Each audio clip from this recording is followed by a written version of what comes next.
다 함께 일어서셔서 찬양하라 내 영혼아 찬양하시면서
다 함께 묵상 기도드리심으로 종교개혁주일 예배를 하나님께 드립니다.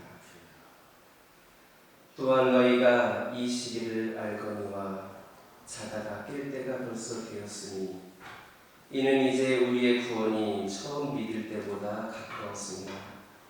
밤이 깊고 낮이 가까웠으니 그러므로 우리가 어둠의 일을 벗고 빛의 갑옷을 입자. 지금은 자다가 깰 때가 되었다고 말씀하시는 하나님 아버지, 하나님 아버지께서 교회가 새롭게 개혁되어 진리로 거룩해지도록 성령으로 인도해 주신 은혜를 감사드립니다. 오늘 종교개혁주의를 맞아 우리 모두가 먼저 말씀으로 개혁되어 거룩한 상생물이 되게 하옵소서. 저희가 이 세대를 본받지 않게 하시며 말씀과 예배를 잃어버리지 않고 우리 자신을 개혁시켜서 하나님의 거룩한 뜻을 이루어드리게 하옵소서. 이 예배를 통해 오직 하나님께만 영광을 돌리기를 원하오며 우리의 믿음을 새롭게 개혁시키시는 예수님의 이름으로 기도드립니다. 원하고 바라고 기도합니다. 찬양하시겠습니다.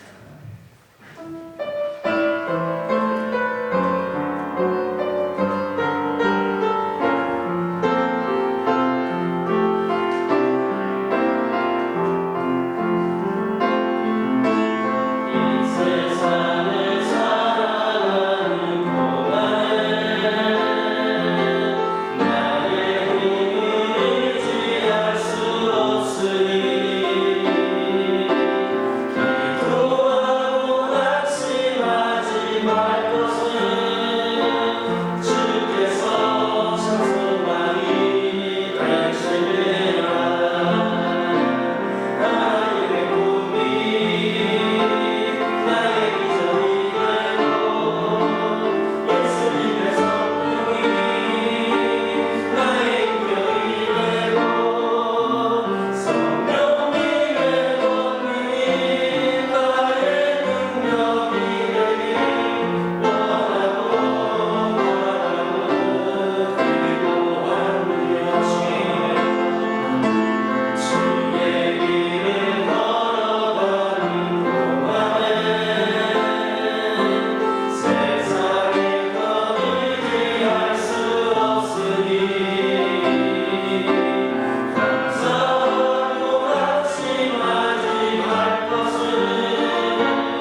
찬송가 뒤에 있는 손시계도 104번입니다.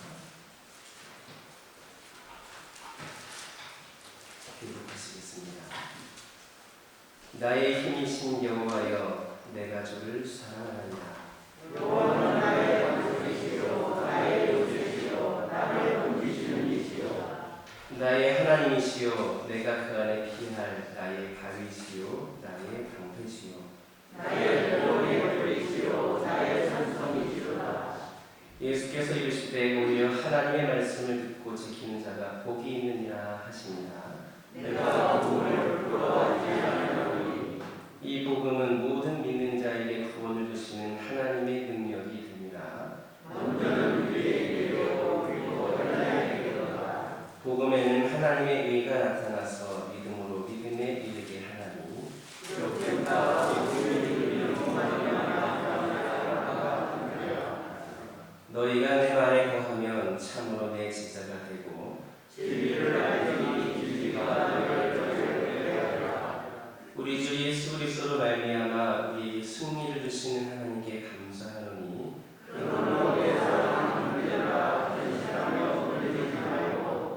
항상 주의 일에도 힘쓰는 자들이 있더라. 이 시간 지난 한 주간의 삶을 돌아보면서 참회의 기도를 하나님께 드립니다.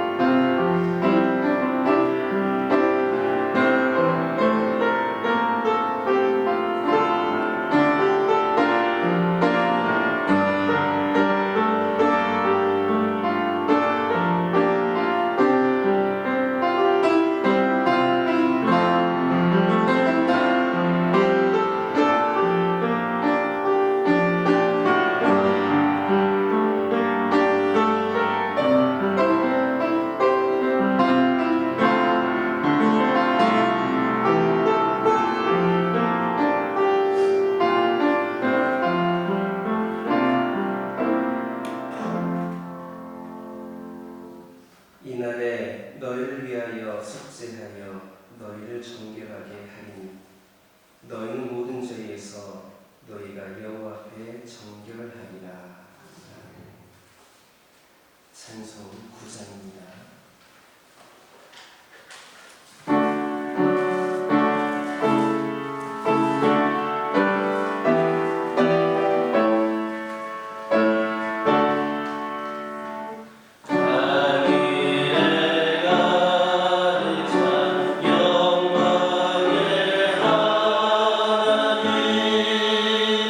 온 땅에 충만한 존귀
사랑 많으시고 고마우신 하나님, 지나간 한 주간 동안도 부족하고 연약한 저희들의 영역 범사를 지켜주셔서 강건하게 살 수 있는 은혜를 주신 것 하나님께 영광을 돌립니다.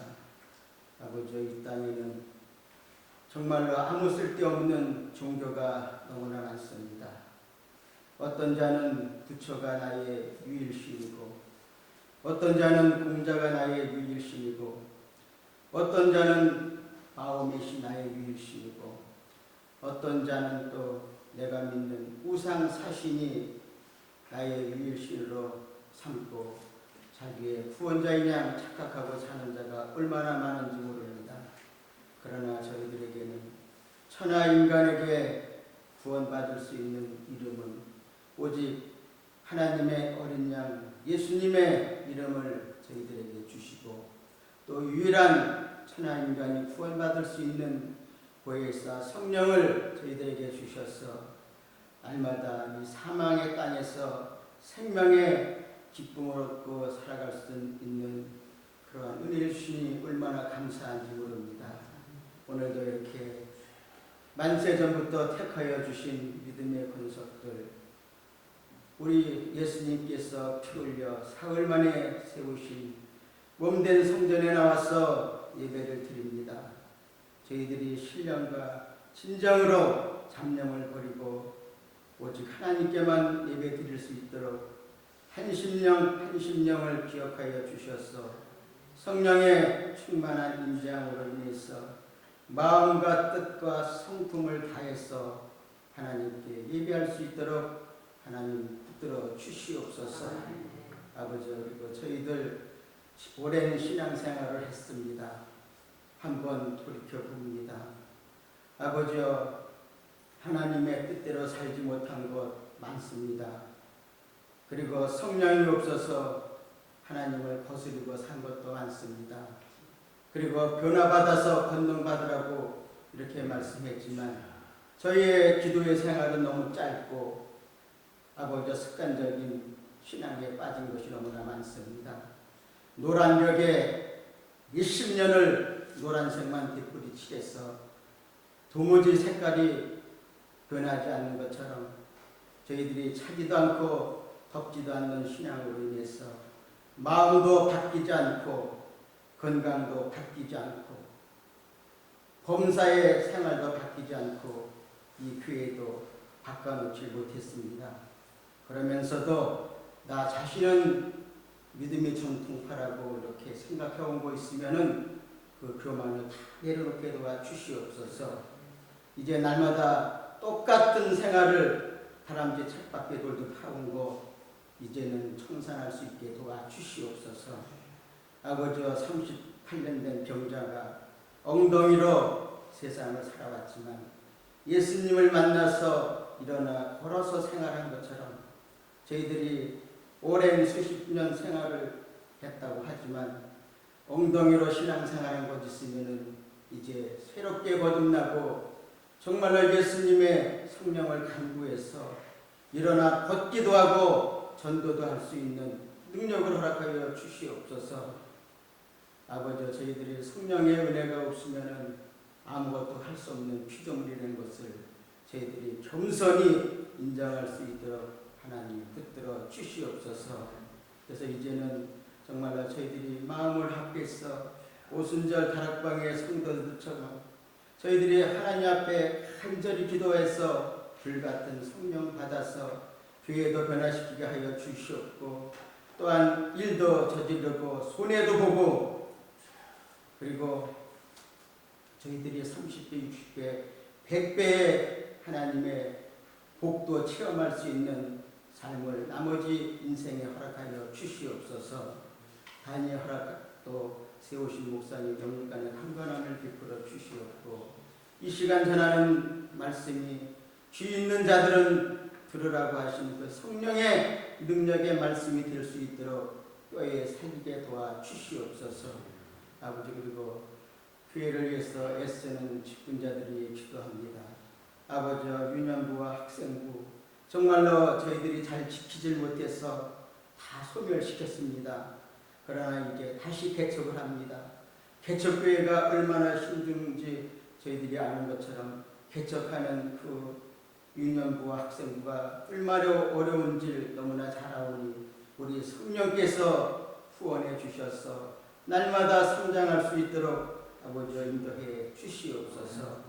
그리고 예배를 돕는 손길들 기억해 주옵소서.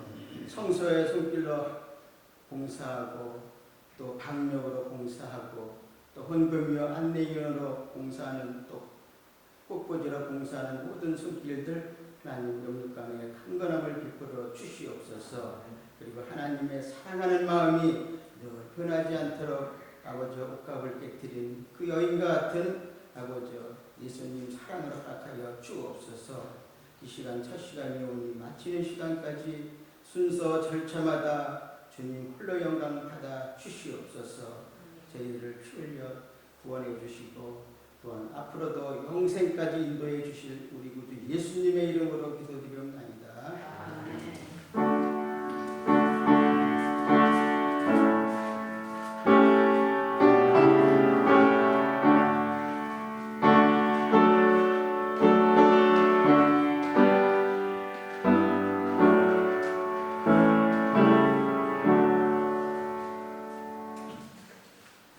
하나님께서 오늘 우리에게 주신 말씀은 데살로니가 후서 2장 1절에서 12절입니다.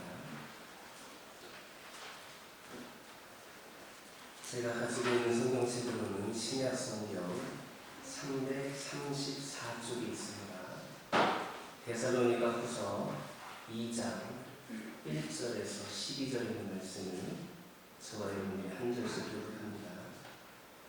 형제들아, 우리가 너희에게 구하는 것은 우리 주 예수 그리스도의 강림하심과 우리가 그 앞에 모임에 관하여 영로나 또는 말로나 또는 우리에게서 받았다는 믿음이거나 주의 날이 이르렀다고 해서 쉽게 마음이 흔들리거나 두려워하거나 생각하여 하는 것이다.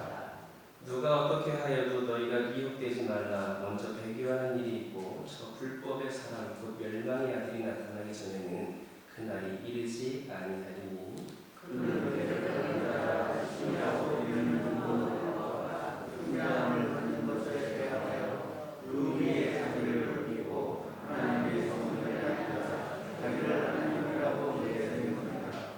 내가 너희와 함께 있을 때에 이 일을 너희에게 말한 것을 기억하지 못하느냐. 너희는 지금 그러하여 우리에 대해 나타나게 하여 아무 것이 있는 것을 알아니 불법의 비밀이 이미 활동하였으나 지금은 그것을 막는 자가 있어 그 중에서 옮겨질 때까지 하리라. 그때 그동안 자가 나타나니 주 예수께서 우리에게 이름으로 그를 죽이시고 만민마다 찬송하게 하시리라. 악한 자의 나타남은 사탄의 활동을 따라 모든 능력과 표적과 거짓 기적과 우리의 모든 소리와 멸망하는 자들에게 있으니 이는 그들의 지존의 사랑을 받지 아니하여 구원을 받지 못하리라. 이러므로 하나님이 미혹의 역사를 그들에게 보내사 거짓 것을 믿게 하심은 진리를 믿지 않고 불의를 좋아하는 모든 자들로 하여금 심판을 받게 하여 하심이라. 찬송 210장입니다.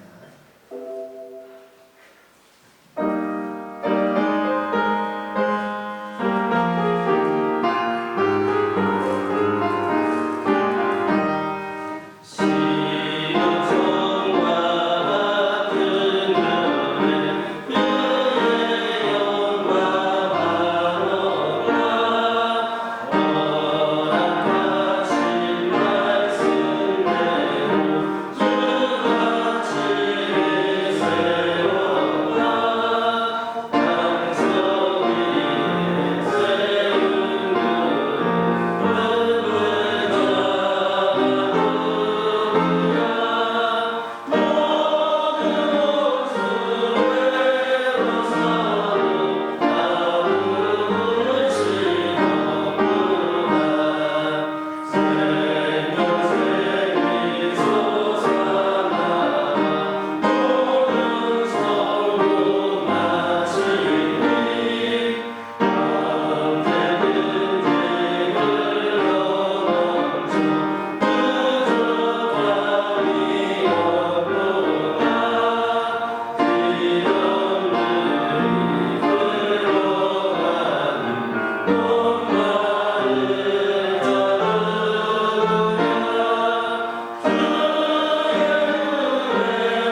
하나님 손 꼭 붙잡고 승리하시기 바랍니다.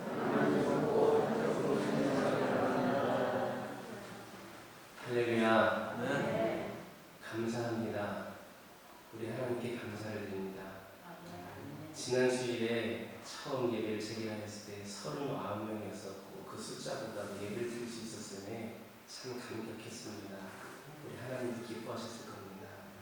오늘 숫자를 세다가 많아가지고 세지를 못하겠습니다. 세다가 찬송가도 틀렸습니다. 그래서 정확한 숫자는 알려드릴 수 없겠지만 지난주보다는 좀 많이 나은 것 같습니다. 아마 이 앞에 있는 자는 거의 다 찬 것 같은데 다음 주는 모자르지 않을까 싶습니다. 그래서 성가대서까지 다음 주는 미리 오신 분들이 앞에서 앉으시기 바랍니다. 늦게 와서도 민망한데 앞에까지 가기 얼마나 민망합니까? 숨기는 마음으로 내가 믿음이 좋다라고 생각하는 분들은 앞에서부터 앉아주시기를 바랍니다. 할렐루야. 불법이라고 하는 말은 법을 위반하다, 법을 어기다 하는 말입니다.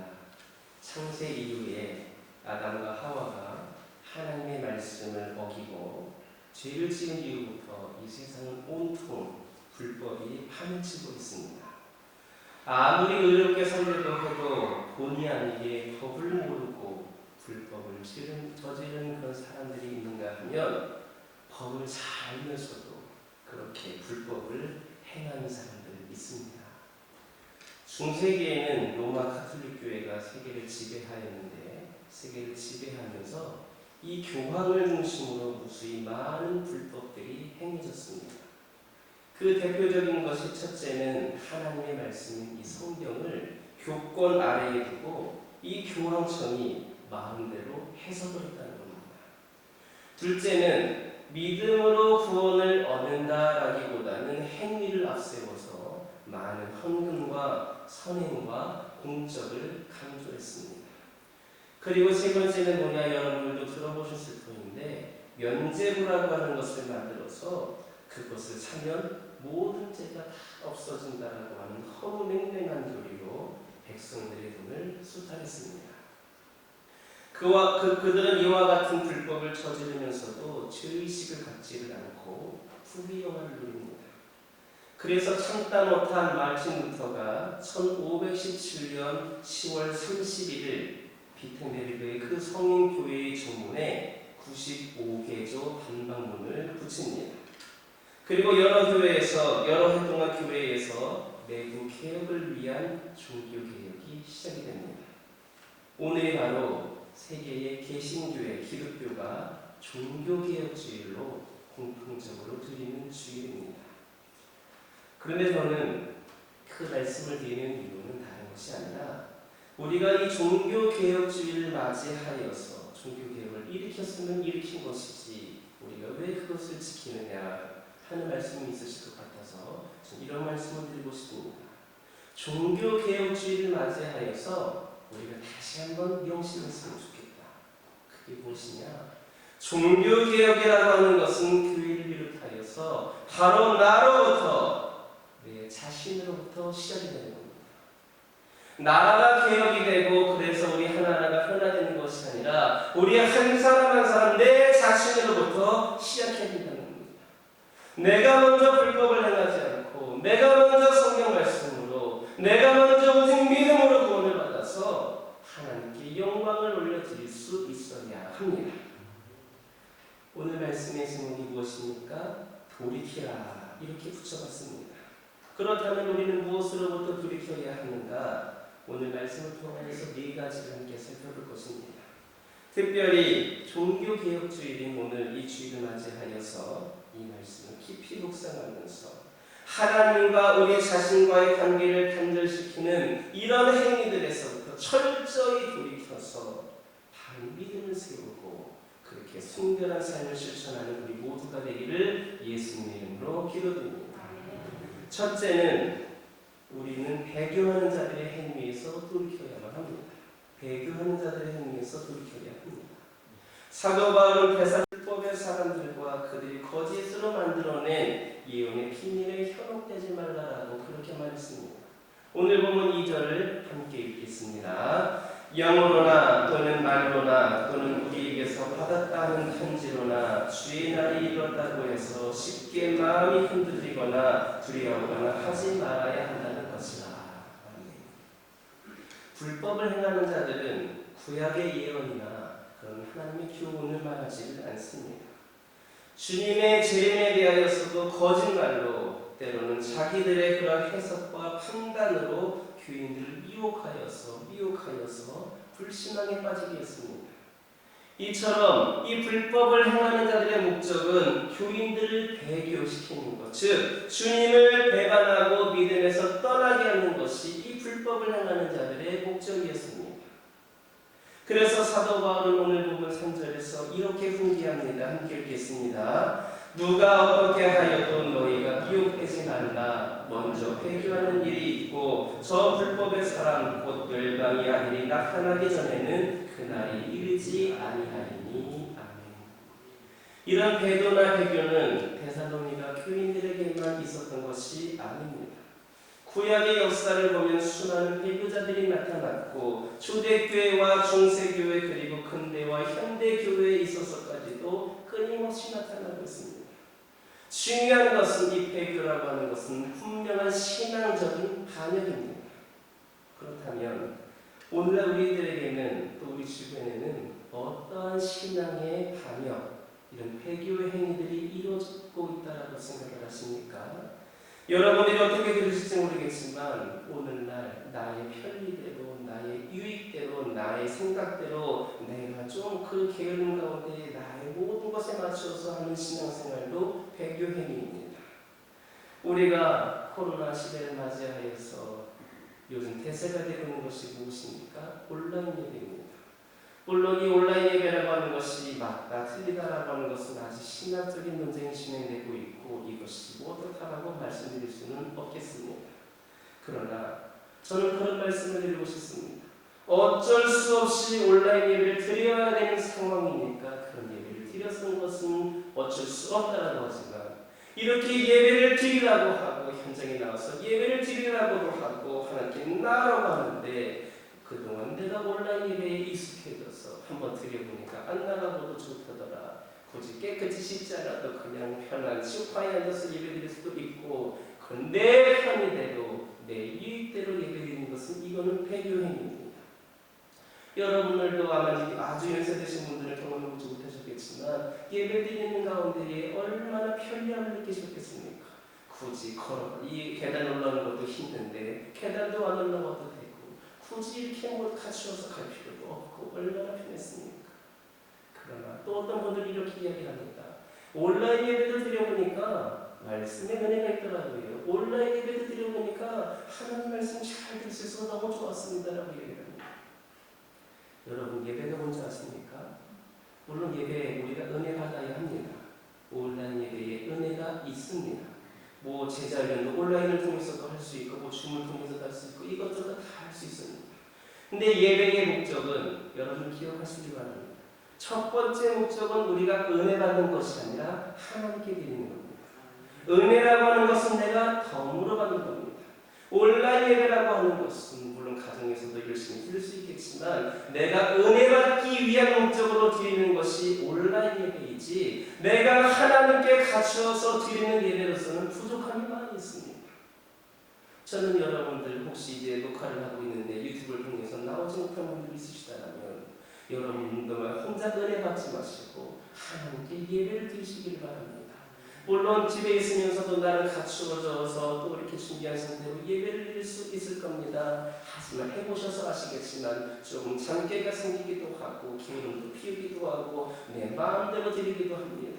그냥 누가 보지 않으니까 편하게 드리기도 합니다. 이 모든 것 하나하나 단순히 우리가 이 자리에 나와 예배드리는 것뿐만이 아니라 나오게 되는 모든 과정들, 준비 과정들 특별히 이 재단이라고 하는 것은 76년, 6년 동안 기도가 쌓여있는 이 재단에 나와서 예배 드리는 것, 예배를 나와서 줄더라도 나와서 예배를 드리는 것 하나님이 받으시는 예배라는 겁니다. 그러나 나의 편리를 위하여서 나의 유익을 위하여서 내가 하나님께 드리는 것을 드리지 아니하고 내가 은혜만 받기려고만 하는 것은 이것은 하나님께 합당한 자세가 아닙니다. 또 어떤 게 배교행위냐? 하나님께서 명하신 소득의 11조를 드리지 않는 것이 배교행위다 말씀드리겠습니다. 제가 먼저 교회에 이제 우리 교화교회에 11월에 구입하면서 먼저 교회에 10월 마지막에 그 사임을 했습니다. 그러면서 이제 몇몇 제가 9년 동안 있었기 때문에 몇몇 교인들을 만나서 교제하는 가운데에 좀 좋은 얘기를 하고 좀 이렇게 축복하는 얘기를 하고 이렇게 했으면 좋겠는데 제가 몇 분에게는 따끔한 그런 권면을 했던 적이 있습니다. 무엇이냐? 제가 그 교회 다니면서 우리 성도님 11조 하십시오, 뭐 하십시오 하면 믿음이 없는 사람들은 내가 헌금 많이 하면 저 목사님에게 뭐 좀 떨어지는 것이 있는가 하고 혹시라도 오해할 수 있을 것 같아서 제가 있는 동안에는 초신자였기 때문에 그 말을 하지 않았습니다. 그런데 제가 나올 때에 제가 그렇게 이야기를 했습니다. 누구누구 성도님, 저는 이제 이 교회를 떠납니다. 마지막으로 드리고 싶은 말씀 11조 생각하십시오. 제가 있는 동안에는 뭐 하면은 뭐 목사들이 가져가고 뭐 그렇게 유익이 되니까 말씀드릴 수 있다. 혹시라도 오해할 것 같아서 말씀드립니다. 저는 이제 이 교회하고 아무 상관이 없습니다. 이 교회를 떠납니다. 제가 가는 교회라 헌금하는 것도 아닙니다. 이 교회에 헌금하십시오. 11조 생각하십시오. 그게 우리 성도님을 축복받는 비결입니다. 이 11조라고 하는 것은 하나님이 명하신 명령입니다. 하나님이 명하신 명령입니다. 이것을 지키지 않는 것도 배교행위다 말씀드리겠습니다. 하나님께서 우리에게 주신 사명, 즉 한 영혼을 구원하는 일에 소홀히 하는 것도 배교행위다 할 수 있겠습니다. 요즘 아주 핑계 좋은 것들이 있습니다. 코로나고 하니까 사람 못 만난다고 하니까 전도도 못한다라고 이야기를 합니다. 하지만 여러분들이 10분만 생각해 보십시오. 여러분들 나름대로의 그런 전도 방법이 떠오를 겁니다. 직접 만나지 않는다 할지라도 어떤 방법으로 섬기든지 간에 여러분들 그렇게 할 수가 있을 겁니다. 하나님은 우리를 이 세상에 보내신 것은 한 영혼을 더 전도하라고 보내셨음을 기억하셨으면 좋겠습니다. 나 혼자만 구원받았으면 안 됩니다. 오늘 이 시간에도 이른 양 한 마리를 찾아놨었는 오늘 이 자리에 나왔으면 좋겠는데 오늘 누구도 또 예배드리지 않았거나 마음을 가까이면서 그의 마음을 움직이기를 원하시는 그 예수님을 기억하시길 바랍니다. 우리 예수님은 이른 양 한 마리를 찾기 위하여서 99마리의 양을 삼시콩시 기도하셨습니다. 우리를 보내신 그 뜻을 기억하면서 한 영혼을 구원하는 데에 최선을 다하시기 바랍니다. 이 핑계자 핑계되면서 그리스도의 핏값으로 세워진 이 교회를 위해 헌신하는 것도 소리하는 것 그것도 배교행위입니다. 많은 사람들이 오늘날 특별히 많은 사람들이 이기주의적이고 개인주의적이 되다 보니까 교회에 와서도 내가 받아 누리려고만 합니다. 물론 많은 거 받고 누리시기 바랍니다. 하지만 우리는 이미 하나님께서 우리를 구원하여 주시고 영원한 생명으로 영원한 죽음으로부터 생명을 얻을 수 있도록 해 주신 것만으로도 이미 다 받았습니다. 더 이상 주시지 않아도 우리는 감사할 수밖에 없습니다. 우리는 충분히 감사할 수 없을 만큼의 놀라운 구원의 은혜를 받았습니다.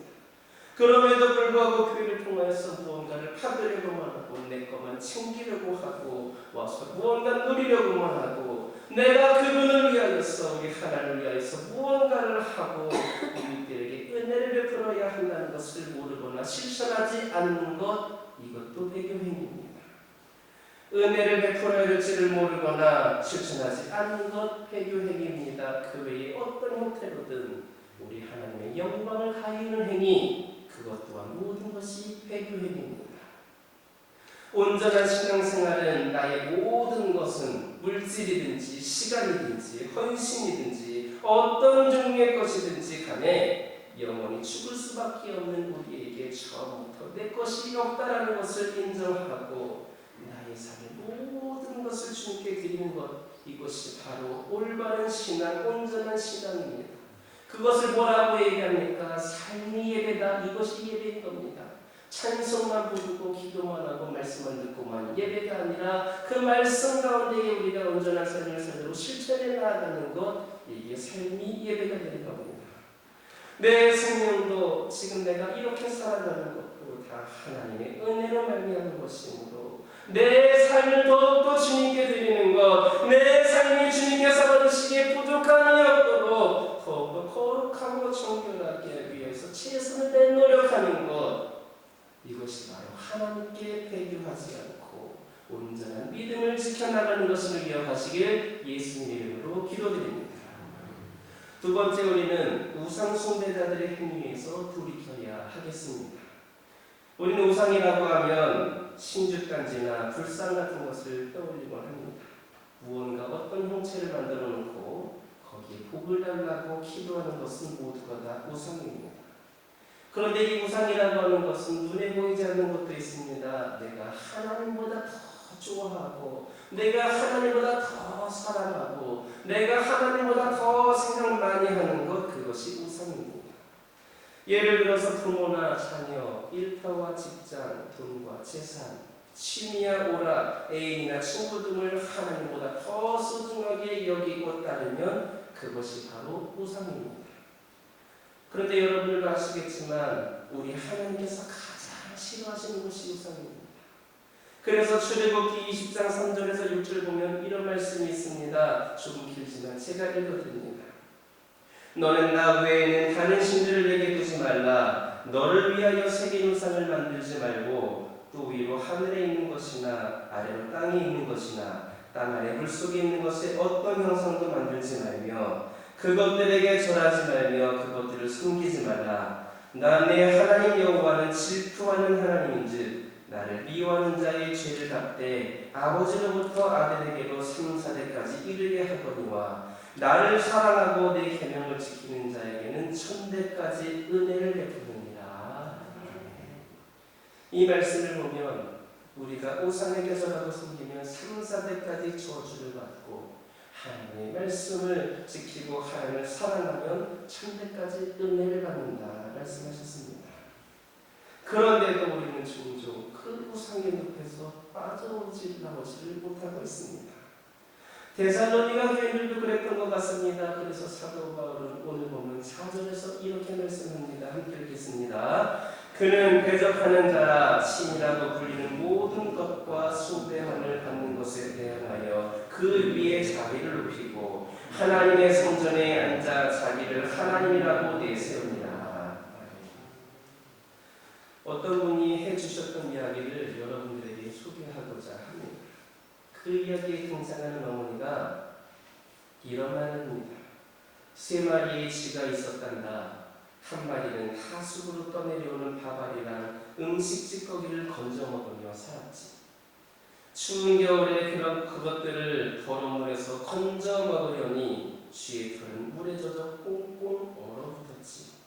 그래도 그 쥐는 매일 달달달 떨면서 그곳에서만 살다가 죽었지. 다른 한 쥐는 온몸에 똥을 뒤집어 쓰고는 냄새나는 똥통에서 똥냄새를 풍기며 살았지. 또 다른 한 쥐는 쌀국간에서 살아서 사시사철 넘쳐나는 하얀 쌀을 마음껏 먹고 졸음이 오면 따뜻하고 깨끗한 쌀가마니 위에서 쿨쿨 늘어지게 잠을 잤단다.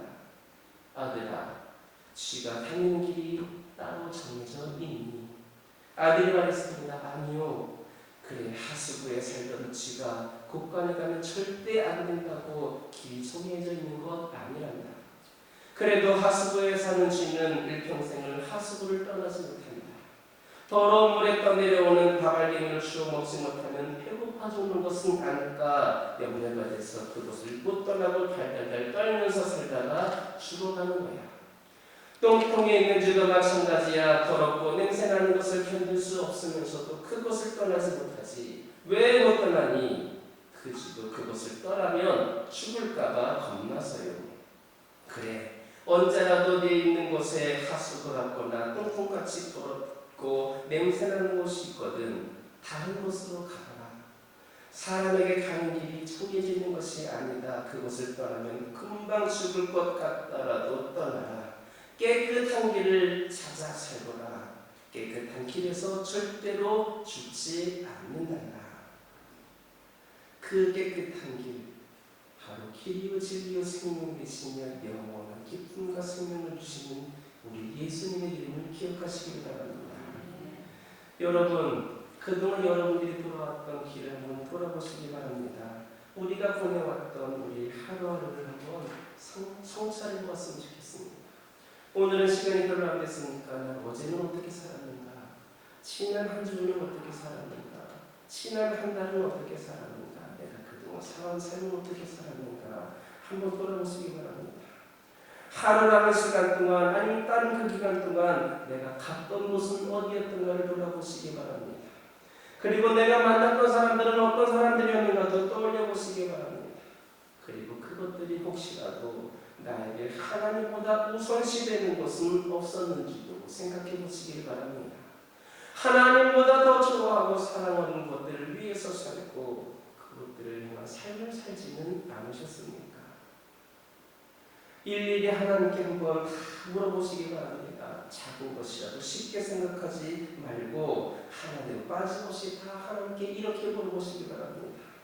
하나님, 제가 살아온 길이 그리고 제가 지금 살아가고 있는 길이 어떤 길입니까? 그곳에 가도 됩니까? 돌이켜야 될 길은 없습니까?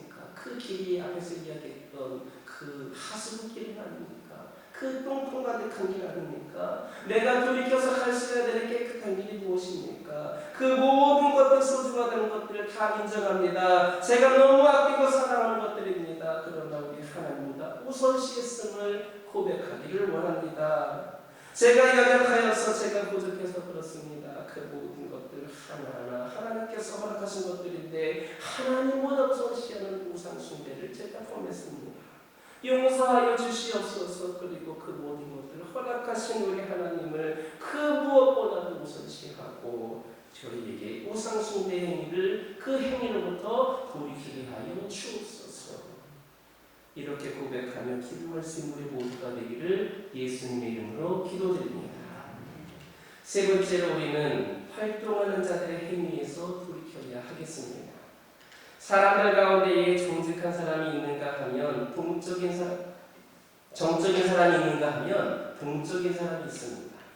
일반적으로 정적인 사람은 소극적이고 동적인 사람을 적극적이라고 생각을 합니다. 그런데 유심히 보면 죄를 짓는 사람은 활동적인가 하면 별로 활동하지 않는 사람은 죄를 덜 짓는 것 같습니다. 활동을 별로 하지 않으니까 죄를 짓지를 않습니다. 모두가 그런 것은 아니지만 대체로 정통적인 믿음을 지키는 성도들은 정적으로 말씀을 묵상하고 명상하고 기도를 합니다. 그러나 정통교단에 비하여서 잘못된 이단들은 가만히 있지 않고 열심히 돌아다니면서 자기들의 교리를 전하고 다닙니다. 정통교회 성도들은 복음 전도가 필요하다는 것을 알면서도 열심히 활동하지 않습니다. 이런 것들은 참 이단들을 통해서도 좀 배웠으면 좋겠습니다. 불법의 교리를 전파하는 이단들은 불철주야로 이미 믿는 성도들의 집을 방문을 하고 있습니다. 그런데 이런 일은 데살로니가 교회 주변에도 있었습니다. 그래서 사도 바울은 오늘 보면 7절에서 이렇게 말씀합니다. 함께 읽겠습니다. 불법의 비밀이 이리 활동하였으나 지금은 그것을 막는 자가 있어 그 중에서 옮겨질 때까지 하리라. 여기서 불법의 비밀은 아직 알려지지 않은 것이나 이것이 나타나기 전에 은밀한 것을 뜻하고 있습니다. 따라서 사도 요한은 요한계시록 17장 3절에서 적그리스도가 소유하고 있는 권세의 보좌가 비밀이다 이렇게 말했습니다. 오늘 말씀에서 세 번째로 우리에게 말씀하고 있는 것은 무엇이냐? 활동하는 자들의 행위에서 돌이키라라는 겁니다. 여기에서 활동하는 자들은 잘못된 이단들을 비롯하여서 우리 성도들을 영적으로 흔들고 넘어뜨리는 수많은 악한 영 또는 적그리스도를 의미하고 있습니다. 사도 바울은 주님을 배교하고 불법 행위를 하는 자들이 이 비밀로 은밀하게 활동하고 있으니까 정신 똑바로 차리고 믿음을 지키라고 경고하였습니다. 지금도 신천지를 비롯하여서 수많은 다양한 종류의 이단들이 활동하고 있습니다. 어떤 사람들은 이단에 빠지는 것은 믿음 안 주는 사람들, 신앙이 약하거나 뭔가 부족한 사람들의 경우라고 그렇게 오해를 하고 있습니다. 그러나 여러분 그거 알고 있으십니까? 신학을 공부하고 하나님 말씀을 전하는 주의 도를 전하는 중에서도 이단에 빠지는 자들이 있습니다. 단순히 그들이 어느 이단을 만들어서 교주가 되었다는 것이 아닙니다. 그들이 그 이단들의 전도를 받아서 악한 영들의 게임에 빠져서 그 밑에서 수많은 영혼들을 하나님의 곁에서 떠나게 하고 있고 배교하게 하고 있고 잘못된 그런 신앙을 갖도록 그렇게 영향력을 끼치고 있습니다. 어떤 이단의 경우에는 평신도 한 명을 미혹하는 것보다 제대로 된 목회자 한 명 미혹하면 그게 통째로 전도되는 것이나 다름이 없으니까 그렇게 그 목회자들을 먹이 삼으려고 하는 그런 이단들도 있습니다. 하물며 여러분들은 그것이 안전지대라고 생각하십니까? 가정에도 교회에도 학교에도 직장에도 어느 것 하나 안전지대는 없습니다. 그러므로 여러분들은 정신을 똑바로 차리시기 바랍니다. 믿음을 지키시기를 바랍니다. 조금의 틈도 주지 마시기 바랍니다. 우리를 미혹하는 것들, 특별히 믿음을 흔들어서 우리가 신앙생활을 제대로 하지 못하도록 막는 세상의 모든 원인들로부터 작은 것 하나를 할지라도 아무리 작은 것이랄지라도 벗어나고 뿌리쳐서 우리 하나님만을 향하여서 돌이킬 수 있기를 예수님의 이름으로 기도드립니다. 네 번째로 우리는 구원받지 못한 행위에서 돌이켜야 하겠습니다. 마침부터가 종교개혁을 일으킨 주된 목적은 불법을 행하는 로마 가톨릭 교회를 바로잡고 진정한 구원의 복음을 회복하기 위함이었습니다. 오늘날 우리도 종교개혁의 본질적인 의미를 좀 알았으면 좋겠습니다. 이 종교개혁이라고 하는 말을 누가 언제부터 사용했는지는 모르겠지만 이 마틴 루터의 사상에 비춰볼 때에 사실 잘못된 표현입니다. 우리는 종교개혁이라는 말 대신에 신앙개혁이라는 말을 사용해야 되겠습니다. 우리는 다른 종교가 개혁을 하든 개혁하지 않든 우리 신경 쓸 필요가 없습니다. 우리가 믿고 있는 이 기독교 개신교를 개혁하고 나의 신앙을 개혁해야겠습니다. 또한 궁극적인 신앙개혁은 올바른 믿음으로 구원을 받는 겁니다. 아무리 신앙개혁을 외쳐도 구원받지 못하면 헛수고입니다. 불법을 행한 로마 가톨릭 교회는 진정한 구원의 메시지를 주지를 못했습니다. 영국 종교개혁사의 저자로서 유명한 그 버네트라고 하는 사람이 있는데 그에게는 톰슨이라고 하는 아주 방탕한 아들이 있었습니다. 어느 날 아침에 이 버네트는 몹시 고민하는 아들의 모습을 보고는 이상하게 생각되어 죽었습니다. 얘야 무슨 일이 있니? 무엇 때문에 그렇게 고민하니? 그러자 아들은 얼굴을 들어서 아버지를 바라보면서 차분한 목소리로 말했습니다. 아버지, 저는 지금 아버지의 종교개혁사보다 더 중요하고 간절한 것을 생각하고 있어요. 도대체 그것이 무엇이냐? 제 자신의 개혁이에요. 네가 그런 말을 하더니 참 의외구나. 어쨌든 네가 그런 말을 했다는 것만으로도 참 기쁘구나. 아버지도 저를 믿지 않으시는군요. 그러나 저는 누가 뭐라 해도 또 웃음거리가 되어도 상관하지 않겠어요. 또한 남에게 의지하지도 않겠어요. 어차피 자신의 개혁은 자신밖에 할 수 없으니까요. 결국 이 톰슨은 자신을 개혁시켜서 훌륭한 인사재판의 소장이 되어서 사람들로부터 존경받는 그런 인물이 되었습니다. 여러분들 혹시 누군가를 변화시키기를 원하십니까? 이 교회가 변화되기를 원하십니까? 이 지역이, 이 나라가 변화되기를 원하십니까? 내 자신을 먼저 변화시키시기 바랍니다. 내 자신을 먼저 개혁시키시기 바랍니다. 내 자신을 먼저 구원받지 못한 행위에서 돌이킬 수 있기를 예수님의 이름으로 기도드립니다. 오늘 보면 10절을 보면 사도 바울이 데살로니가 교회에 이렇게 편지 썼습니다. 10절에 있는 말씀을 기록했습니다. 불의의 모든 속임으로 멸망하는 자들에게 있으리니 이는 그들이 진리의 사랑을 받지 아니하여 구원을 받지 못하니라. 이처럼 구원의 진리가 불법을 행하는 자들에게는 없습니다. 무슨 말이냐? 구원받지 못한 행위에서 돌이키지 못하면 구원이 없다는 겁니다. 돌이켜야 된다는 겁니다. 구원의 진리는 오직 예수 그리스도에게만 있습니다. 구원받지 못한 행위에서 돌이킨다라고 하는 것은 바로 우리 주 예수 그리스도를 바라보는 겁니다. 그래서 요한복음 14장 6절에서 우리 주님께서 이렇게 말씀하십니다. 내가 곧 길이요 진리요 생명이니 나로 말미암지 않고는 아버지께로 올 자가 없느니라. 다른 길에서 다 돌이키고 이 길로 와라. 그래야 너희들이 생명을 얻을 수가 있고 아버지께로 나아갈 수 있다고 말씀하신 겁니다. 따라서 우리가 구원받지 못한 행위에서 돌이켜서 진정으로 변화되고 개혁이 되는 길, 길이요 진리요 생명 되신 우리 주 예수 그리스도만을 온전히 바라보는 것을 기억하고 믿음으로 구원에 이를 수 있는 저와 여러분 되기를 예수님의 이름으로 기도드립니다. 기도하겠습니다.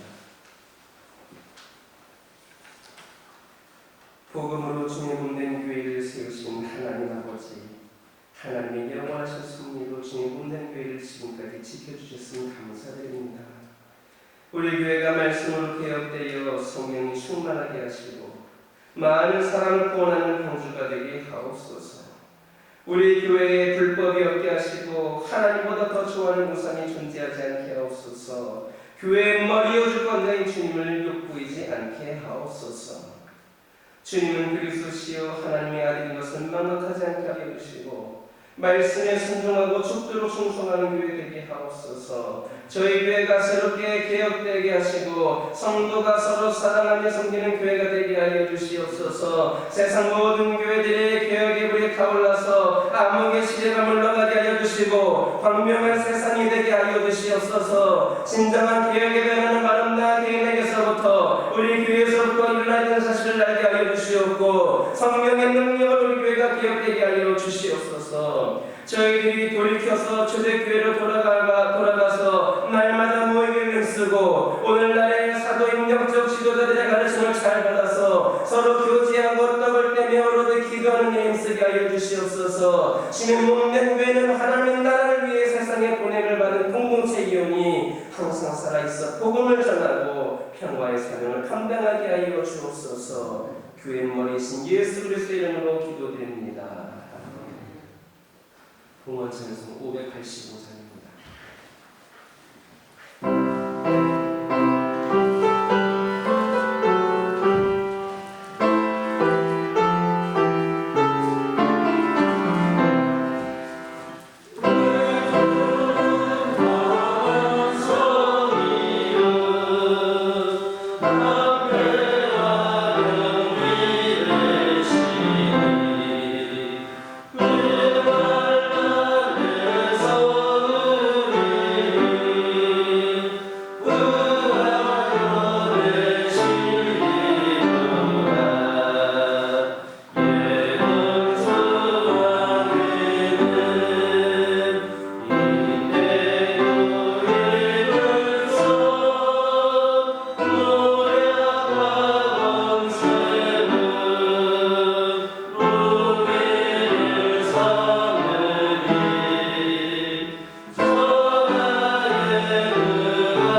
이루셔서 영혼의 양식으로 채워줄 줄 믿고 감사를 드립니다.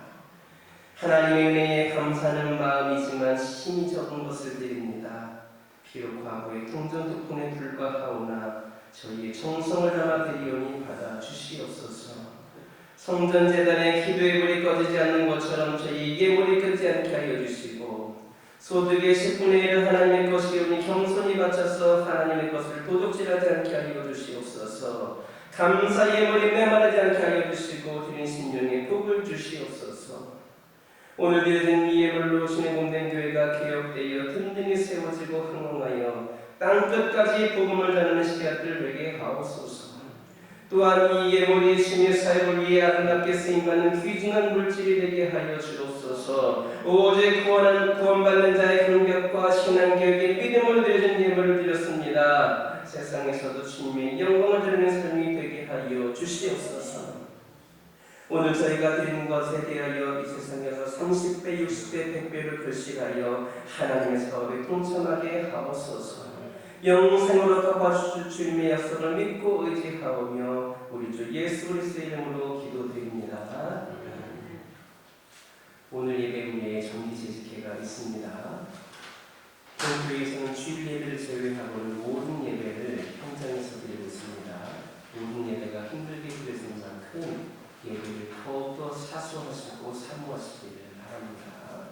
주일 오전 예배와 새벽 예배는 여러분들에게 녹화된 영상을 제공합니다. 방역 지침을 잘 지키면서 교회를 방문하시기 바랍니다.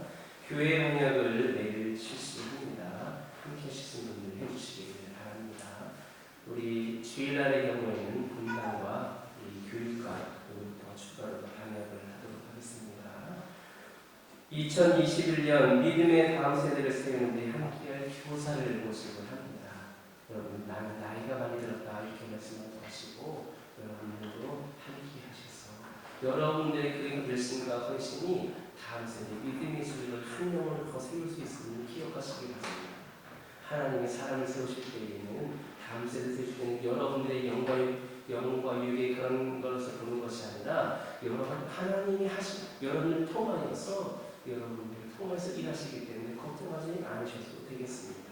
기도하는 마음으로 함께 해주시기 바랍니다. 다 같이 일어서셔서 주기를 묵상하십니다.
지금은 우리를 구원의 길로 인도하시기 위해 십자가에 돌아가신 주 예수 그리스도의 한량 없으신 은혜와 부족한 우리들을 자녀 삼아주신 하나님 아버지의 크신 사랑과 주 뜻대로 살 수 있도록 힘주시며 도와주신 구혜사 성령님의 감화 감동 충만하신 교통의 역사가 종교개혁 주의를 보내고 있는 곳에서 복음의 개혁의 전도자가 되겠다라고 다짐하고 돌아가는 이 시간 모든 성도들의 삶 속에 지금부터 영원토록 함께하여 주시옵기를 간절히 축원하옵나이다.